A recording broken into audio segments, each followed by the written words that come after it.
भारत में कोरोना मरीजों की संख्या 80 लाख के पास पहुंचने पर प्रधानमंत्री नरेंद्र मोदी ने देश को भरोसा दिलाया है कि कोरोना वैक्सीन आने के बाद से देश में हर एक भारतवासी को ये टीकाकरण का कार्य बहुत तेजी के साथ किया जाएगा। प्रधानमंत्री ने बताया लगभग 28,000 कोल्ड स्टोरेज चेन के माध्यम से इन वैक्सीन को स्टोर किया जाएगा और राज्य, फिर उसके बाद जिला और जिले के बाद स्थानीय स्तर पर वैक्सीन लगाने के इंतजाम किए जाएंगे। दरअसल वैक्सीन को लेकर लगातार सियासत चल रही है और बिहार में जैसे ही बीजेपी अपने घोषणा पत्र में वैक्सीन को लेकर आई है, तब से बीजेपी और केंद्र सरकार पर विपक्ष हमलावर है। ऐसे में प्रधानमंत्री का ये बयान दिखलाता है कि सरकार वैक्सीन को लेकर काफी गंभीर है। वीडियो जर्नलिस्ट कन्हैया सिंह के साथ निशांत राय, JK 24/7 न्यूज, दिल्ली। अभिनंदन को लेकर पाकिस्तान का एक बड़ा खुलासा सामने आया है। खुद पाकिस्तान की संसद के अंदर पाकिस्तानी सांसद ने बयान दिया कि अगर अभिनंदन को नहीं छोड़ा जाता तो भारत की तरफ से बड़ा हमला किया जा सकता था। अब इसी पर तंज करते हुए JP नड्डा ने कांग्रेस को ये नसीहत दी है कि कम से कम अपने देश पर भरोसा करना सीखे। अगर नहीं भरोसा कर सकती तो अपने भरोसेमंद देश यानी पाकिस्तान की का तो विश्वास किया जाए जो पाकिस्तान अब कह रहा है। साथ ही साथ उस ट्वीट को लेकर अब कांग्रेस के अंदर खलबली मच गई है। प्रतिक्रिया भी कांग्रेस के तरफ से आना जारी है। अगर JP नड्डा की बात करें तो JP नड्डा ये कह रहे हैं कि भारत पर संदेह क्यों कांग्रेस की तरफ से किया जाता है, क्यों सबसे ज्यादा भरोसा पाकिस्तान पर कांग्रेस जताती है। सवाल दागे पर। फरीदाबाद नितिका हत्याकांड का मामला अब लगातार SIT जो है मामले में जांच कर रही है, तो वहीं अब तीसरे आरोपी जो है अर्जू को गिरफ्तार कर लिया है। तौसीफ ने जिससे हथियार खरीदे थे वही अर्जू जिसे नूह से गिरफ्तार किया है। पुलिस अब तीनों को आमने सामने बैठाकर आगे की बातचीत करेगी और क्या क्या इसमें और भी आरोपी होंगे उनकी लिस्ट भी सामने आएगी। तो वहीं 2 दिन पूरी हो चुकी रिमांड को आज पुलिस ने दोबारा से उनको कोर्ट में पेश किया और अगली रिमांड मांगी है। तो वहीं जो समाजसेवी हैं लगातार पीड़ित परिवार से मिलने पहुंच रहे हैं, उनका हालचाल जान रहे हैं। तो वहीं आज करनी सेना के राष्ट्रीय अध्यक्ष सूरजपाल अम्मू यहां पहुंचे हैं और उन्होंने आश्वासन किया है कि इस पूरे मामले को वो संगीनता से लेंगे और जो आरोपी होगा उसको कठोर से कठोर सजा दिलाने का काम किया जाएगा। कैमरा पर्सन राकेश के साथ Sandeep Goyal, JK 24/7 news, Faridabad. Samajwadi party के आरोपों को आज बहुजन समाज पार्टी की नेता मायावती ने सिलसिलेवार तरीके से जवाब दिए। उन्होंने कहा कि 2019 के लोकसभा चुनावों में सपा के साथ गठबंधन करना उनकी बड़ी भूल थी। उन्होंने अखिलेश यादव का नाम लेकर कहा कि अखिलेश यादव तो पार्टी तोड़ ही रहे हैं, उनके पिताजी यानी मुलायम सिंह यादव ने भी बसपा को तोड़ने का काम किया था। मायावती ने साफ तौर पर भाजपा के साथ अंदरूनी गठबंधन की बात को नकार दिया और उन्होंने कहा कि वो आगामी MLC के चुनावों में समाजवादी पार्टी का विरोध करेगी। यानी जो अखिलेश यादव चाहते थे कि भारतीय जनता पार्टी और मायावती के संबंधों को सतह पर लाया जाए, उस चक्र में मायावती आज फंसती नजर आई। मायावती ने साफ तौर पर MLC के चुनाव में भारतीय जनता पार्टी की मदद करने का ऐलान करते हुए समाजवादी पार्टी को बोनस देने का काम किया। लेकिन आज उन 7 विधायकों को बसपा ने निष्कासित कर दिया जो समाजवादी पार्टी के दफ्तर पर जाकर अखिलेश यादव से मुलाकात करते हैं। अब देखना यह है कि अखिलेश यादव आगे की रणनीति पर काम कर रहे हैं और सपा के दफ्तर पर एक बड़ी बैठक चल रही है। अब समाजवादी पार्टी के मुखिया अखिलेश यादव मायावती के उन हमलों का जवाब देंगे जो आज मायावती ने प्रेस कॉन्फ्रेंस करके समाजवादी पार्टी के तमाम नेताओं पर आरोप लगाए हैं। वीडियो जर्नलिस्ट रोहित के साथ मैं संजीव कपासिया, JK 24/7 न्यूज, लखनऊ।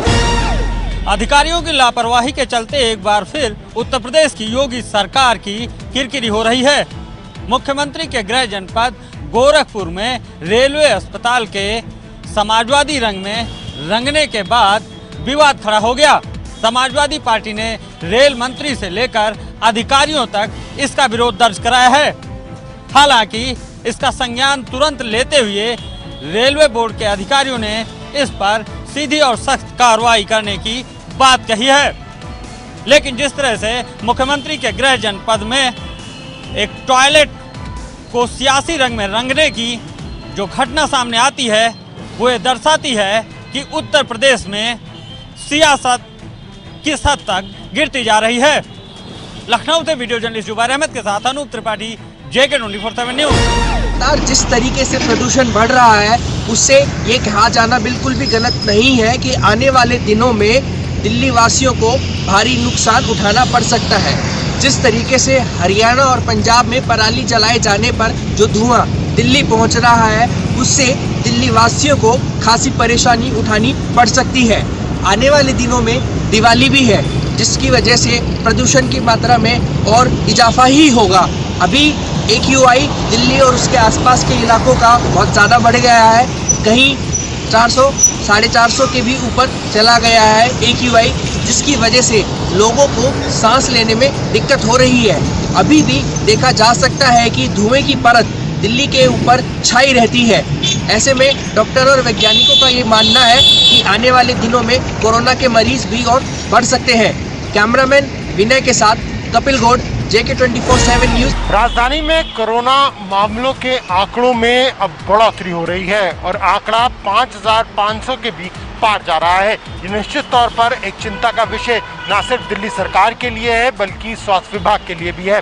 वहीं बात अगर जानकारों की माने तो उन्होंने पहले इस बात की आशंका जता दी थी कि क्योंकि त्योहारों का मौका है ऐसे में लोग लापरवाही बरत सकते हैं और ये भी एक बड़ा कारण माना जा रहा है जिसकी वजह से राजधानी दिल्ली में जो संक्रमण की संख्या है रोजाना की उसमें बढ़ोतरी हो रही है।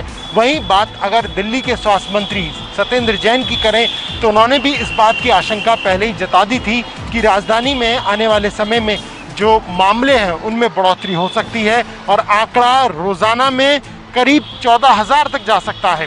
देखने वाली बात यही होगी कि आखिर स्वास्थ्य विभाग और दिल्ली सरकार आने वाले समय में इस पर क्या कुछ कदम उठाती है। कैमरा पर्सन सचिन के साथ करण शर्मा, दिल्ली।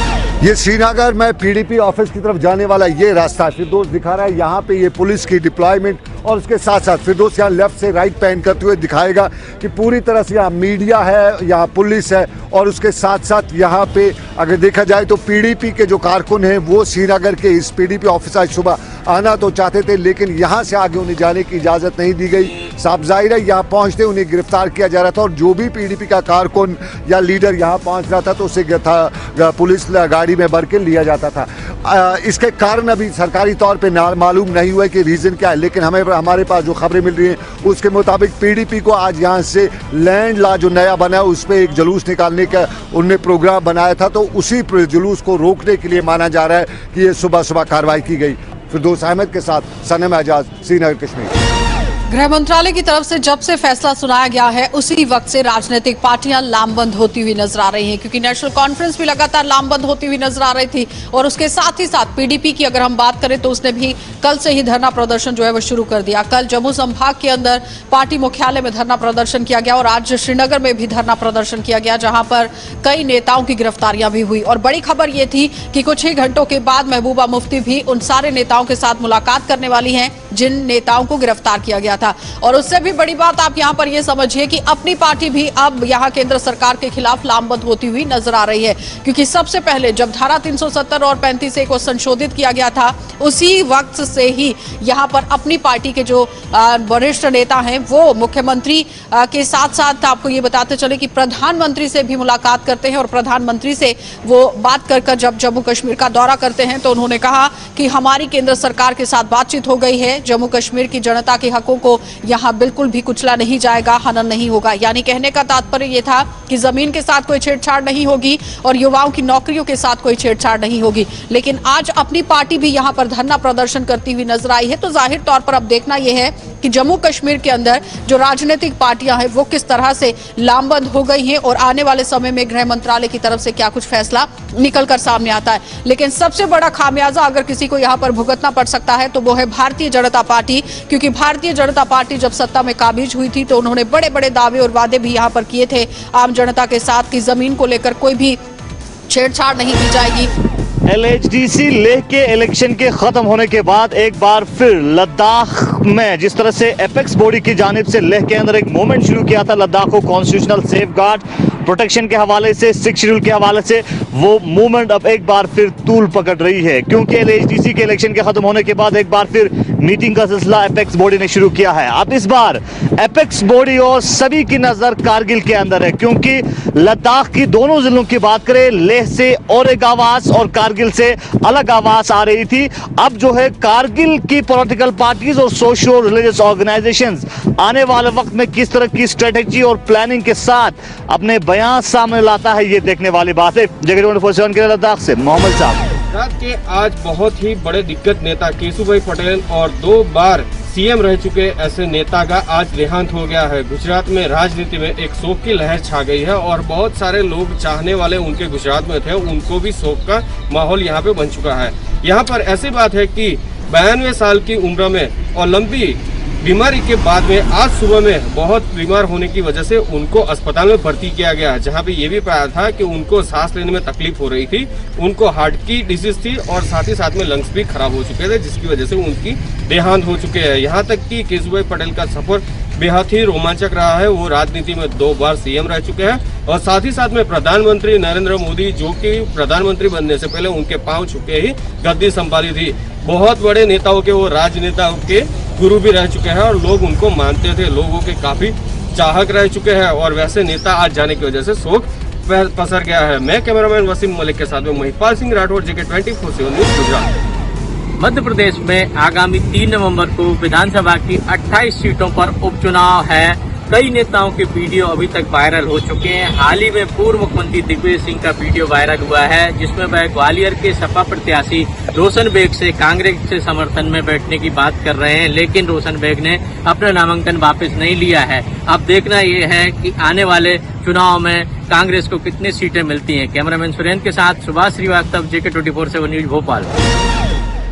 पंजाब विधानसभा की तरफ से पारित किए गए 3 खेतीबाड़ी कानूनों के बाद केंद्र सरकार और पंजाब की कांग्रेस सरकार के बीच लगातार टकराव के हालात बने हुए हैं।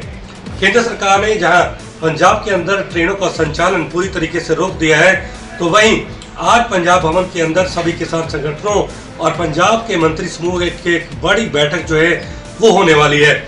लेकिन इसी बीच पंजाब के किसान संगठनों ने केंद्र सरकार की तरफ से उठाए जा रहे तमाम कदमों का विरोध किया है। इसके साथ ही केंद्र सरकार ने पंजाब को दी जाने वाली रूरल डेवलपमेंट फंड पर भी अचानक रोक लगा दी है, जिससे अब पंजाब 1000 करोड़ रुपए की राशि को किसी भी कीमत पर खर्च नहीं कर सकता, जिसको लेकर अब आम आदमी पार्टी और श्रोमणी अकाली दल ने केंद्र सरकार पर हमला भी बोला है। फिलहाल अब देखना ही होगा कि टकराव जो केंद्र सरकार के साथ लगातार खेती बाड़ी कानूनों को लेकर बना हुआ है, उसका असर पंजाब के अंदर आने वाले दिनों में कितना पड़ता है।